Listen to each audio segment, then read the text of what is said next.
Greetings, wrestling fans. It is John, and it is WrestleScope TV, the live weekly podcast. And you can see from our video right there, right there, our graphic, we're going to be talking Survivor Series tonight. That's right. We're going to be talking Survivor Series and many other things here. It's going to be WWE focused tonight. Before I get started here, I'm going to get this right one of these days. Check it out over here. Follow me on TikTok, on Twitter, also on Instagram.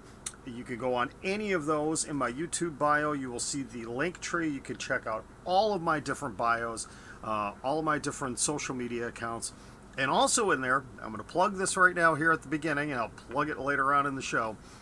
Make sure you check out my Amazon wish list. Yeah, I'm going to be one of those guys, because right now, Patreon... haven't really put any content on Patreon yet. Going to talk about that more later on this month. But if you like what you're seeing, if you like the content, first of all, give me a subscribe. Please give WrestleScope a subscribe. Thank you to our early subscribers already. Thank you very much. Greatly appreciate it. If you're listening to this podcast, wherever you may be listening to, again, check out the link tree on Instagram is probably the best place to look at WrestleScope. It's easiest to find. But check that out. Got the link tree there for the Amazon wish list. Some fun little things. Want to add to, and actually I'm going to do a YouTube no-no here. I know you're not supposed to do this, but I want to add to the collection here. We've got, now none of these are replica belts. Let me tell you, these are the Mattel or Hasbro or whatever they may be kids belts. Okay? See, now I just messed up my camera. I should not have done that. All right, we're going to leave it there. So, yeah, those are not the hundreds and hundreds of dollars worth of belts. Those are the very inexpensive, you can find on Facebook Marketplace and eBay, kids replica belts, the toy belts. So, no, I don't invest in... one day, I've had the conversation, one day, I want to get one belt. I haven't decided which one yet, but I do want to get one actual adult replica belt. I don't know which one yet. Okay. Also, got to give a shout out. One of these days, hopefully, G Fuel. Check it out, G Fuel. No, they are not a sponsor. I would love someday, maybe though, as this channel grows, that they will be a sponsor. I know they are huge in the gaming world, but hey, how about into the wrestling podcast world for G Fuel? This one is the snow cone flavor. I have to credit my son, Noah. He got me hooked on this stuff, and he knew I needed an official G Fuel shaker cup, and he bought me an official G Fuel shaker cup. So, thank you very much. All right, let's talk about... I'm getting notifications all over the place here. Another YouTube no-no. Oh, see? No, there we go. We're live. I don't know why. Uh-oh. They're showing... Oh, I know why. Because I've got the wrong... I put in the wrong graphic for this show. I'll have to change it in post-production. Let's talk about Roman Reigns, Jey Uso, and the Samoan Dynasty. This has got to be my favorite storyline right now in the world of professional wrestling. Is everything going on since his return at SummerSlam is Roman Reigns as the tribal chief and the very soft-spoken heel. And that's point number one I want to make. Roman Reigns, prior to coming back from leukemia, and beating leukemia, he wasn't great on the microphone. He was given really, really not good promos. He wasn't a good babyface promo. He comes back. He adds in Paul Heyman, and Paul Heyman isn't even really the voice, the advocate. He's special counsel. So it's not like Brock Lesnar, Paul Heyman, where Heyman does the great majority of the talking. Roman does enough of his talking, but he's soft-spoken. He's quiet and intentional. He's not yelling. He's not threatening. It's just very matter-of-fact, in a lighter tone, and I absolutely love it. It is perfect, absolutely perfect for his character. And I've talked continually on TikTok about character development. And I actually had a TikTok follower get on my case about talking about character development, that it's boring. Well, I'm sorry, if you don't believe in quality character development in the world of professional wrestling, I don't know what you're watching for.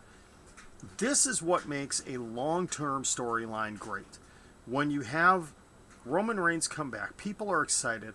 Then all of a sudden he shows up and he's siding with Paul Heyman, the evil genius.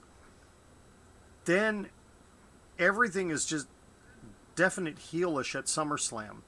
And he talks about being the tribal chief and the head of the table and everything that's happened with Jey Uso over the last 2 months. And now it's going even to an even greater level where no matter what's going on, he continues to tell Jey, I love you. I love you. Even though Jey at the beginning of SmackDown this week came out with true, just heavy emotion and was screaming, I hate you. I hate you for what you've done. And Roman never wavered. And it's just turned into beautifully where he doesn't even have to yell or anything else to make the threats. It's just, you know what you got to do, Jey. You want to be part of this family. You want to be part of this dynasty. You've got to fall in line. And it's not even heelish. It's just a man that is in charge of his own destiny. And that's what Roman Reigns is. And now Jey Uso, who, for as long as he's been in WWE, has been a tag team wrestler. Him and his brother, Jimmy, they came in as heels. If you remember, when they first showed up in WWE, they were heels. And they've switched a couple of times. Most recently, obviously, they were baby faces. And a lot of that was based off of their unbelievable feud with the New Day. Just absolutely unbelievable.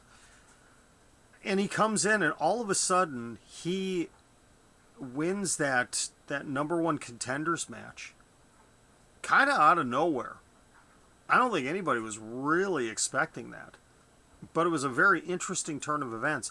And the way they have developed him, where, yeah, he was excited that he gets to take on his cousin, and he gets his first shot at a singles title, and then all of a sudden, after everything Roman's done, it becomes the I Quit match at Hell in a Cell, where Jey was forced, not because of himself, but to protect his brother.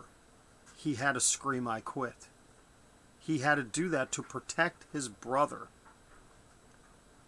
And just over the course of even 2 hours at SmackDown, you see how things changed for him quickly. He comes out, he's got that qualifying match for the SmackDown Survivor Series team with Daniel Bryan, who, again, Daniel Bryan just being who he is, helps elevate Jey Uso as a singles wrestler. It was a little disappointing to see Daniel Bryan lose in 10 minutes, but in the overall aspect of things and the grand scheme of storytelling, it made a lot of sense. It really did. And you saw Jey came out, top of the ramp, and he just wasn't himself. You knew he was conflicted. You knew he had something going on in his mind. And then Roman shows up at ringside midway through the match. And Jey does exactly what he needs to do to defeat Daniel Bryan, to win that spot on the SmackDown team for Survivor Series. And then he goes up to Roman and tells him, all right, I get it now. I understand now what I got to do. I'm going to follow you. You are the head of the table. And Roman, just very matter-of-factly, show him why you understand. Show him why you understand. And he goes and just completely goes off on Daniel Bryan, screaming and yelling at him, and finally doing a a splash off the top rope onto the announce table, where they have kayfabe said that Daniel Bryan has suffered some internal injuries, which will probably write him off of TV for at least a couple of weeks. I'm sincerely hoping that Daniel Bryan comes back in 2 weeks, taped up ribs, and gets in a last chance match to get on the Survivor Series team, because I'd really like to see him on that team and have that Daniel Bryan Jey Uso dynamic right there, where he doesn't know if he could get along with him on the team, but we'll see what happens. Everything they did on this show, from the opening segment to the closing segment, was absolutely beautiful with the storytelling. So what does this mean for the Samoan Dynasty? A couple of things could happen here. Jey is now going to be basically the henchman for Roman Reigns. Roman is going to wrestle at the pay-per-views. Jey is going to wrestle in between. We will not see Roman Reigns in-ring action unless it's a pay-per-view, which is, he'll be on TV, he just won't wrestle. It's going to be Jey. So when Jimmy comes back, he should be cleared very soon. If he's not cleared by Survivor Series, hopefully it will be by TLC in December. Will Jimmy fall in line right away? Or is it going to be he's going to kind of follow in the footsteps of Jey, where he's going to stand up, Jimmy's going to stand up for the family legacy, for the Usos, and he ends up falling in line? I don't know. I'm not exactly sure.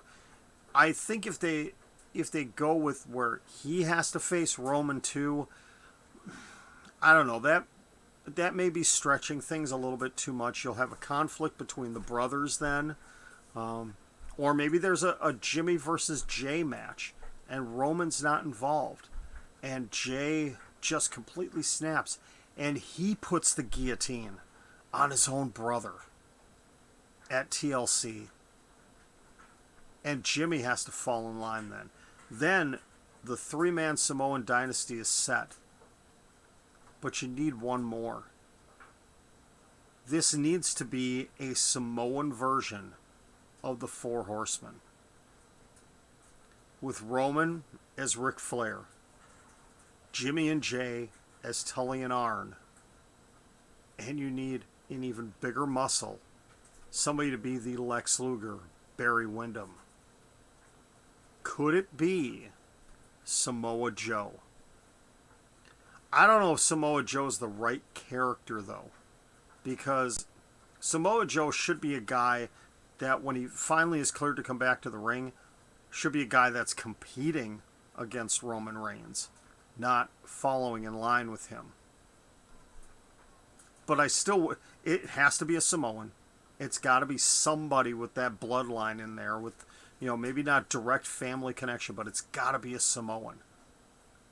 But how awesome would that be to have a Samoan Four Horsemen type team rolling into WrestleMania, rolling through Royal Rumble? Maybe that's where the fourth man shows himself, is you have Jimmy and Jey together in the Royal Rumble, and all of a sudden this fourth man joins forces with them. That would be pretty cool.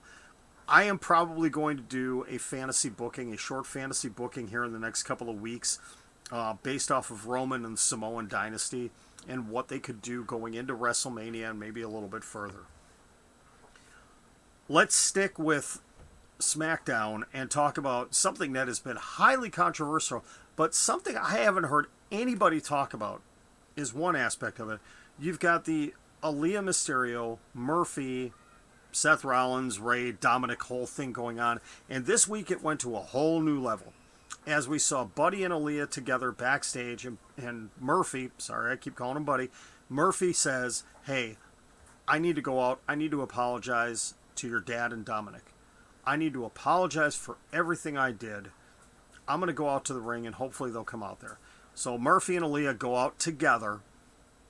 They go out together, and you can see just over the course of time, you've got the 19-year-old Aaliyah who, just with the puppy dog eyes and everything else, is infatuated with Murphy. Murphy hasn't really too much given back beyond the respect and friendship level. So Murphy's out there. He calls out Ray and Dominic, wants to apologize. Seth comes out. And Seth does what he does. And what was it with the no shirt and the no socks? Really? Is that the new look for him? He comes out and does what Seth Rollins does and manipulates. And that's what he did. He brings up the relationship. He brings up marriage between those two. And out comes Dominic. And Dominic just starts beating the crap out of Seth. Just, waylaying him. And Murphy pulls Dominic off. Not to beat up Dominic, but to just start pounding on Rollins himself. Seth Rollins has no friends. And then Dominic pushes Murphy. Murphy pushes back, and they get into it. And here comes Ray. Ray comes down. And, he gets a punch in, and they set up Murphy for the 619, and Aaliyah jumps in the middle. Stop. Please don't do this. Stop doing it. I love him. And everybody's just like, whoa, what? What? This has only been a couple of weeks and you're professing your love for him? And then she kisses Murphy. And the thing they have to key in on, watch the segment back. Murphy looks at her and he's shocked. I mean, obviously, you've got a beautiful 19-year-old girl. He's 32, beautiful 19-year-old girl gives you a kiss. He responds to it. But he looks in kind of disbelief himself that happened. And it's not like they continued going. He gives her a hug, kind of a loose one-armed hug, and I think he's still a little bit unsure about this. He likes the girl, he likes her, but is it to that level? Now, is it Murphy manipulation? Is he playing along with Seth Rollins, where Murphy's going to side himself back with Rollins, and Aaliyah's going to be, basically the Serena Deeb to CM Punk and Straight Edge Society? Please don't shave her head, though. I mean, she's a good-looking girl. Don't shave her head. Or is this relationship really going to carry on? And you notice one of the things Aaliyah said was, I talked to my mom, and my mom is okay with all of this. So you've got an even bigger split within the Mysterio family, which is still leading me to believe, I don't want them to go down this road, but it's leading me to believe that Seth Rollins is orchestrating all of this. He is orchestrating this entire thing, without a doubt. And we'll see, maybe at Royal Rumble, I don't know, we'll see down the road what ends up happening with this. But, look back, watch back on that segment, that Murphy looked shocked at the kiss. He looked very surprised. All right. You are watching WrestleScope, the weekly podcast. I'm John. Thank you very much for tuning in again. Check out, I got it right this time. Check out all my social media. You can see it right there to my right, right on your screen. WrestleScope TV on TikTok, at TV_wrestle on Twitter, and at WrestleScope on Instagram.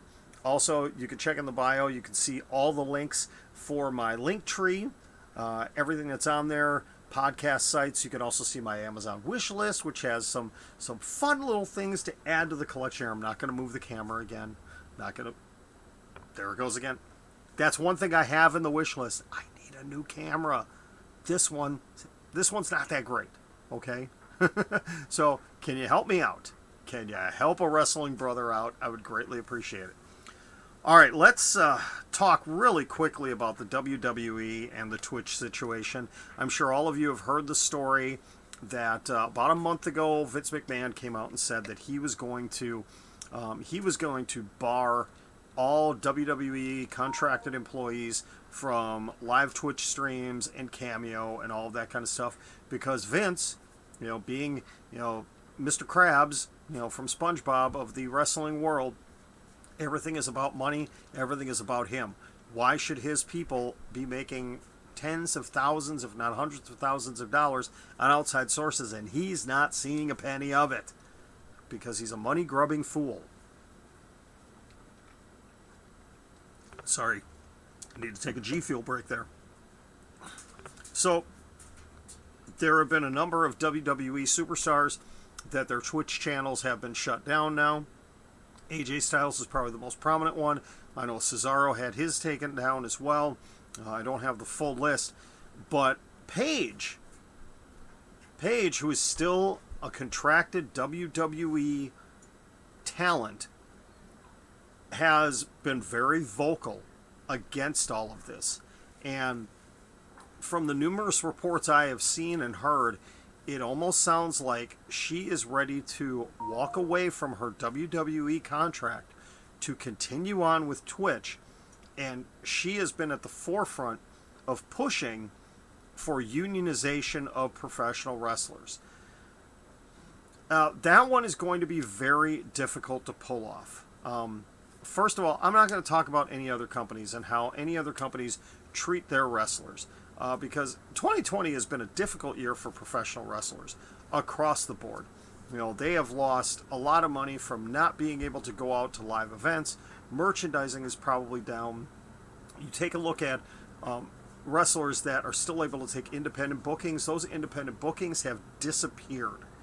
Independent wrestling has... it's starting to come back in certain areas of the country. Where I'm located in Wisconsin, there have been a number of shows that have started to come back, but attendance has been limited because of COVID restrictions, and obviously people are still concerned. They're very concerned about it. So money for those shows is down. It's down. It's been a tough year. But WWE are taking it to a whole nother level. And I am completely against what Vince McMahon is doing here. If wrestlers, as long as they are not doing it to the detriment of the company, we're not talking shoot interviews, we're not talking releasing backstage secrets, we're talking professional wrestlers that are going out and being themselves. Some of them are staying in character, other ones are breaking from character. It's not the day and age. This is not the 1980s, the 1970s, where wrestlers had to stay in character 24/7. They could not break character. They could not break kayfabe. People understand that, hey, they are playing characters on a television show. This is not, for the most part, who they are in real life. Hey, do you really think Seth Rollins wants to take out somebody's eye? Okay?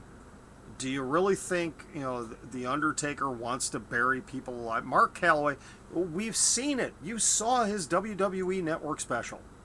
Okay? He's not the same guy he is in the ring. Okay? For the most part, what you see in the ring is completely different than in real life. Okay?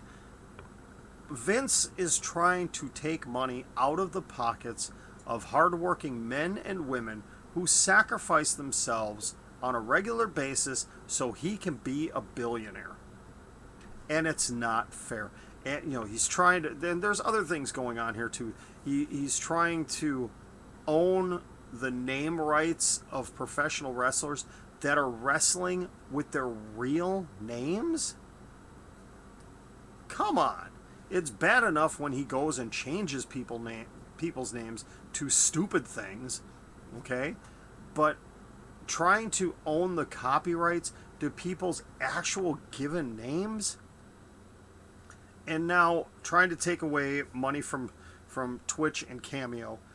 Now, maybe it's because these companies are getting free publicity from WWE talent and WWE is not benefiting off of that. Okay, fine. Maybe you have WWE marketing and their legal, get involved with Twitch and figure out a way, okay, if you're going to be benefiting from our talent being on your platform, maybe there should be a small cut somewhere, not coming from the wrestlers, not coming from the talent, but coming from Twitch. Or maybe we could work out a deal where Twitch is an official partner of so-and-so in exchange for AJ Styles and Cesaro and Xavier Woods and Paige and all of these other people being on Twitch. Can we do it that way? There's got to be a business way to get this taken care of. But Vince McMahon is just seeing dollar signs, and in the end, there's a lot of people that just cannot stand Vince McMahon and the way he does things. I'm one of those people that I don't agree with a lot of things he does. I'm thankful that he did take professional wrestling into the modern era, but looking back, I'm a guy that's watched professional wrestling since the late 1970s, and he destroyed territorial wrestling. He destroyed it. I miss the territories. I miss the old NWA and the pre Eric Bischoff, pre NWO WCW. Wrestling out of Texas, wrestling out of Memphis, the middle states kind of things. Things in the southern and middle part of the United States. I miss those things. The AWA, that's what I grew up on. The AWA, Vern Gagne's AWA, was my very first exposure to professional wrestling as a kid. And I miss those days. I really do. And I blame Vince McMahon for that. Okay, one more thing I want to cover here. I'm trying to keep this at about 30 minutes today. Really am. Problems with Survivor Series. We've got Survivor Series coming up 3 weeks from tonight on the WWE Network. Yep, there I go. I plug it. I'm sorry. It's right there. Survivor Series, the best of the best. The one night of the year where Raw and SmackDown superstars go head-to-head in competition. Except for when they do it on other pay-per-views like Clash of Champions and other things, when they show up because of brand extensions and whatever, and trading of people and sharing of talent. So it's really the one time out of the 10 times a year that Raw and SmackDown superstars face each other. Okay, I miss, and I put this out on TikTok earlier this week, I miss the old Survivor Series way where it was the 4-on-4, 5-on-5 elimination matches. I don't mind that there is a two brand specific ones. The Raw men versus SmackDown men, Raw women, SmackDown women. Okay, for brand supremacy, what do you really get? There's really nothing on the line. Why do these 5 wrestlers on each side, there is no brand warfare anymore. You don't have GMs that are battling back and forth. What do they benefit from it? And then you have all the champions facing each other, which again, where are you benefiting this? Is there storylines moving forward? You've got Randy Orton versus Roman Reigns. Who the heck benefits out of that? Really? Unless you get... Here we go. And this will be for next week's show. You get a Fiend involvement because there's a tie-in there between the Fiend and Randy Orton, obviously, on Raw, but the Fiend and Roman Reigns. And he gets involved in the match somehow. This is setting up for screwy finishes, which I don't like. Sami Zayn versus Bobby Lashley. Hey, we've been down that road before. Remember Bobby Lashley's 3 beautiful sisters? Remember that? And Bobby Lashley, the way he is now, the Hurt Business, okay, you've got to see a Retribution involvement in that match somehow, some way to screw over Bobby Lashley. Asuka versus, well, is it going to be Sasha or is it going to be Bayley? Okay, you're reliving some feuds there, but again, who benefits? And then the tag team championships. I don't like the champion versus champion matches if titles aren't on the line. What are they going to be keeping a running scoreboard for whatever reason of, which show wins more matches and why? What's the benefit? I don't like it at all. You've got 3 weeks to build up for these matches, which, okay, yeah, we're only 1 week into it. Maybe we'll see something change here this coming week on Raw and SmackDown where we see some conflict go on. Please do not have the wrestlers show up on the other shows. We don't need that. Unless on the Go Home Raw, because it's a 3-hour show, you have all of the SmackDown superstars that are wrestling show up and attack, much like NXT did a couple of years ago.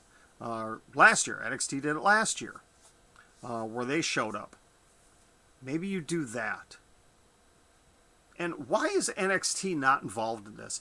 I think 2 reasons. One, I think COVID is playing into this because they need to keep NXT superstars separated and away from the main roster superstars right now because there have been issues with COVID at the Performance Center, at the Capitol Wrestling Center, and they're trying to avoid that. And right now, the NXT roster is dinged up right now.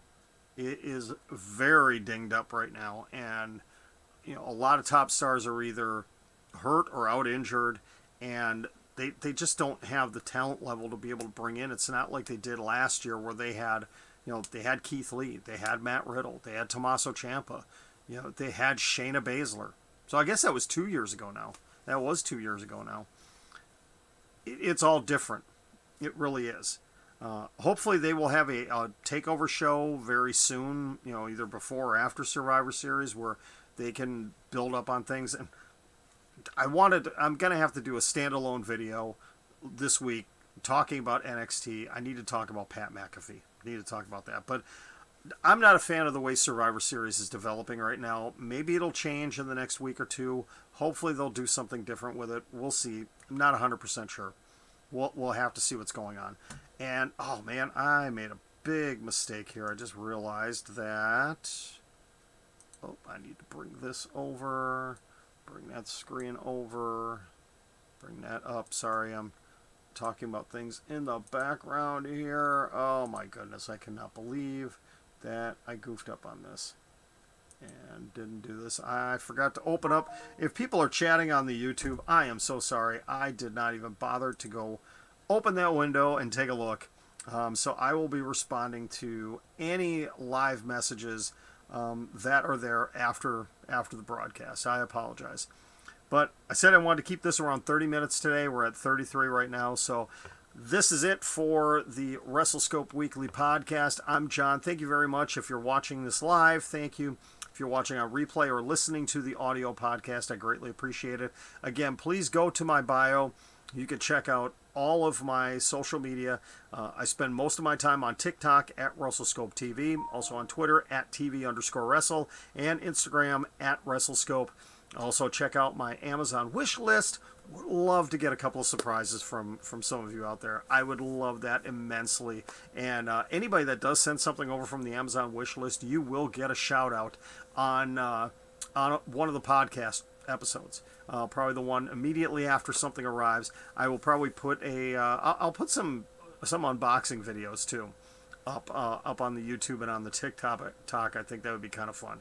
But I will be talking throughout the week about different things going on in the world of professional wrestling. I will have a Roman Reigns Samoan Dynasty fantasy booking episode coming up sometime in the next couple of weeks. Promise you, I will have a short video here on YouTube talking about NXT and the issues I have with Pat McAfee. All of that will be coming up very soon. And, of course, Survivor Series predictions as we get a little bit closer to the show. Hopefully things will be more defined here in the next week. We should find out who is going to finish out the Raw and SmackDown men's teams, and actually the SmackDown women's team too, hopefully next week. And we'll be able to start talking about predictions. So that's it for the WrestleScope Weekly Podcast. I'm John. Thank you very much for tuning in. Have a great night. Go watch some wrestling and enjoy it if you can.